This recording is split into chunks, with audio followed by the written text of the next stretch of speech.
Sa sariling bilang ng GMA News, 122 beses na sumagot si Janet Lim Napoles ng hindi ko alam, hindi ko matandaan, o kaya I invoke my right against self-incrimination sa mga tanong ng senador sa pagdinig kanina.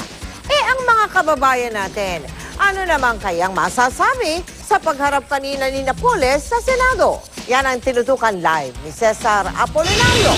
Sir!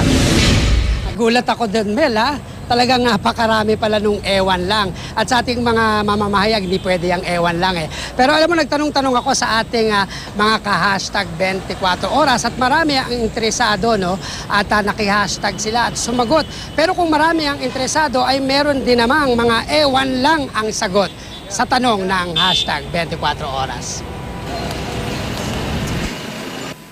Gaya ng mga parte ng baboy na niluluto sa barbecue stand na ito sa Pasay City, bentang-benta at mainit-init pa ang isyong pinag-uusapan sa mga umpukan. Anong pakiramdam mo nun? Nakakairita, di ba? Ang pangit. Kitang-kita sa kilay mo na iirita ka. Hindi, nakakairita lang kasi lahat tayo nag-expect na magsasalita na siya. Dapat nagsabi na siya ng totoo. Para maliwanagan na natin dahil alam naman natin na siya talaga. ikaw na naitaiyak. Ano, call a friend? Call a friend daw. Ano daw po? Call a friend din, o ikaw na. Pero marami ang nadismaya sa mga narinig na sagot kay Janet Lim Napoles sa Senate hearing.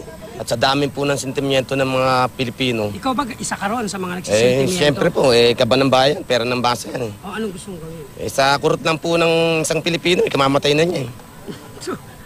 Baka nail cutter ang ipang kurot. Ay, hindi po. Kurot lang pong mano-mano. Sana magsalita siya ng maayos. Hindi naman kayo akusado, nagtuturuan kayo. Ang mga empleyado at customer ng restaurant na ito, bagamat busog daw sa pagkain, nabiti naman daw sa matipid na sagot ni Napoles. Aminin niya yung totoo. Pag inamin na, Pag inamin. paano pag naamin na? Di ba sabi, pwede siyang maging state witness. Papayag ka? Siya, hindi siya papayag. Kung magsabi man siya ng totoo, which is sa palagay ko hindi niya gagawin. Kanina po kayo, nakailang beer na kayo. Dalawa lang. Nakapanood ng hearing. Okay lang yung kinapolis ba ako lang? Nandun pa siya sa karapatan niyang huwag magsalita eh. Wala siya alam. Parang gigil na gigil ka sa gagayat habang sumasagot Anong tingin mo, dapat ba nagsalita siya? Dapat.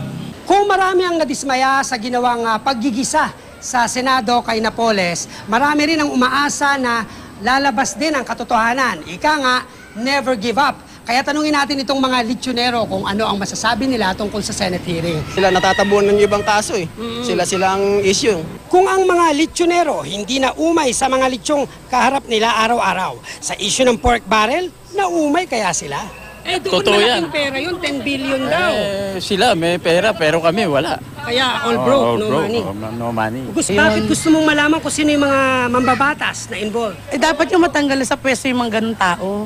Bumoto ka pa nung nakaraang eleksyon? Siyempre naman. Binoto mo sila? Hindi. Hindi totoo, binoto mo sila. Opo. Yung pinagbibintangan. Binoto mo. Binoto. O ano?